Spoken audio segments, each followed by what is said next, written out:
Vidyasri Subramaniam thought for the day. ஒரு பெரிய shoe கடை முன்னாடி ஒரு சின்ன பையன் நின்றுட்டு இருக்கான். நின்று அந்த ஷூ கடைக்குள்ளேயே பார்த்துட்டு இருக்கான்.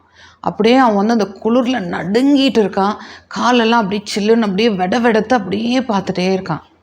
அப்போ அந்த போகிற வழியில் ஒரு லேடி இருந்துட்டு கேட்டாங்களாம், தம்பி என்னப்பா பார்த்துட்டு இருக்க, உள்ளே என்ன நீ பார்த்துட்ருக்க அப்படின்னதுக்கு அந்த பையன் சொன்னாப்லையா, இல்லை நான் வந்து கடவுளை வேண்டிகிட்டு இருக்கேன், எனக்கு ஷூஸ் வாங்கி தர சொல்லி நான் கடவுளை வேண்டிகிட்டு இருக்கேன் அப்படின்னு சொன்னாப்லையா.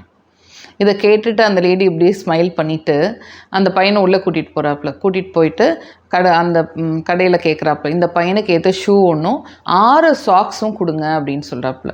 ஸோ அவங்க எல்லாம் பேக் பண்ணி கொடுக்கும்போது எனக்கு ஒரு டப்பில் தண்ணி வேணும்ப்பா அப்படின்னு கேட்டிருக்காங்க. அப்போ இந்த லேடி என்ன பண்ணியிருக்காங்க, அந்த பையனை உள்ளே கூட்டிகிட்டு போய் நல்லா சுடுதண்ணியில் காலை ஊற வச்சு நல்லா க்ளீன் பண்ணி கழுவிட்டு அப்புறமே சாக்ஸை போட்டு ஷூவை போட்டிருக்காங்க.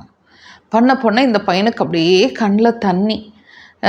ஏன் நீ அழுகிற அப்படின்னு சொன்னதுக்கு, இல்லை நீங்கள் கடவுளோட ஒய்ஃபா அப்படின்னு கேட்டிருக்காப்புல. அப்புறம் அந்த லேடிக்கு என்ன சொல்கிறதுன்னு தெரியல. இல்லை நான் கடவுளோட ஒய்ஃப் இல்லை, கடவுள் வந்து என்கிட்ட சொன்னார், இந்த மாதிரி ஒரு பையன் வந்து ஷூ கடை முன்னாடி ஒரு பையன் நின்றுட்டு இருப்பான், அவனுக்கு வந்து ஷூ வேணும், நீ போய் வாங்கி கொடுன்னு சொல்லிட்டு என்னை அமுச்சு வச்சாரு அப்படின்னு சொன்னாப்லையா. அப்போது அந்த பையன் வந்து அந்த லேடி வந்து ரொம்ப சொன்னாப்லையா, கடவுள் வந்து என்கிட்டையும் சொன்ன மாதிரி உங்ககிட்டையும் சொன்னார் இல்லையா, உனக்கு வேணுங்கிறது கிடைக்கும்னு சொல்லிட்டு நம்ம என்ன பண்ணணும் அப்படின்னா, கடவுள் என்ன சொல்கிறாரோ அதை கேட்கணும் அப்படின்னு சொல்லிட்டு அந்த லேடி சிரிச்சுட்டே போயிடுறாங்க. ஃப்ரெண்ட்ஸ், நமக்கு எத்தனை ஆப்பர்ச்சுனிட்டி இருக்குது. நமக்கு வந்து கடவுள் வந்து நமக்கு சொல்கிறா தெரியுமா, நிறையா பேருக்கு ஹெல்ப் பண்ணுன்னு சொல்லிட்டு.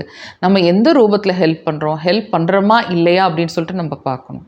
ஒவ்வொரு ஆப்பர்ச்சுனிட்டியும் நம்ம அதை எடுத்துக்கிறோமா இல்லை இக்னோர் பண்ணுறோமான்னு சொல்லிட்டு இந்த கேள்வி நான் உங்களுக்கே சொல்கிறேன். ஓகேயா? ஸோ நீங்கள் யாருக்கு ஹெல்ப் பண்ணுறீங்க, எந்த ரூபத்தில் ஹெல்ப் பண்ணுறீங்கன்னு பார்த்துக்கோங்க. ஓகேயா?